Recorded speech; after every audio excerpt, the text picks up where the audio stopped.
Okay, so we can fast forward a little bit. What I've done is I've stuck all the switches down, and I've just used cyanoacrylate CO super glue type stuff for that, because they're quite a tight friction fit in between these helpful little blocks, and I don't worry about melting those blocks because I don't pause too long when I do my solder. And then obviously the control switch is mounted up here. And the other thing that I've been looking at, so I've been looking at what cages can fit in. Now when I made this I didn't really have much of an understanding of what goes on up here, and since then obviously I've changed my flat top design to accommodate a little bit more height. So I'm going to have to start by unsoldering this switch. What I'm going to do is I'm going to put the two switches next to each other, and then I'll just transfer between the connections as I go, and then I can, after that's done, this will just sit up out the way, and then I can unscrew the old one.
Okay, so now I'm ready to do this control switch, and probably the easiest way of doing that is going to be to take one at a time, but that will get in the way, so I'm going to have to be careful now, because you've got these two jumpers, and if you get them round the wrong way you can get yourself into trouble.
as you can see, I've made all the connections across here, and I did those one at a time, just went round and then pulled this off.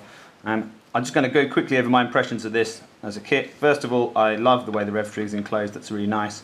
I like this wire separator here to keep your wire north of the trigger where you want it, up in here.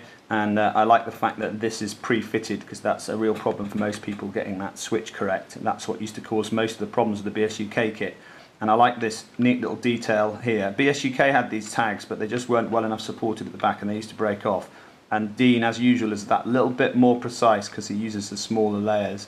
And the precision of this print is really apparent, and you can see that everything fits with nice tight mechanical fit, and just a little bit of glue needed to hold it in. And I like this additional reinforcement here. And if you compare the two, there's really nothing to compare them. And I think we've got to salute BSUK for being the first into market with this, and for revolutionising the Rapidstrike as a platform, and certainly making it easier for people to do. But I just think this product has not been developed now since it came out, and they knew about the flaws that were in it. I've had numerous chats with them in the past about things that I felt they could have done to improve it, and they've done nothing with it. So I'm now no longer using the BSUK switch kit, with regret, and if I'm building a Rapidstrike from now on, I will use this. However, my big concern with BlasterTECH, the one thing that I dislike about BlasterTECH is the fact that I have to go to Australia for it. I know Dean likes to keep his quality control to himself so that he can make sure that every part is perfect, but we really do need an EU and a US agent for these now. We're getting to the point with Dean's stuff where it's so nice that it would be really good if we could get it more easily globally.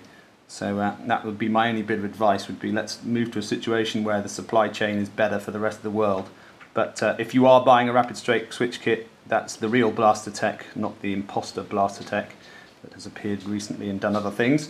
That is blastertech.au, which is in Australia. And remember, the prices on their site are in Australian dollars, so they're not freedom dollars, they're kangaroo dollars. So don't forget that obviously if you're buying in US dollars or in pounds, that the price will be lower, and if you're buying these and shipping them, then you can fit more than one into a standard base rate parcel.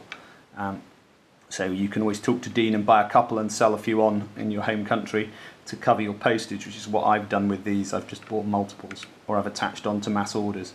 So that's that. I'm just going to again finish this up, and then we'll see how it goes.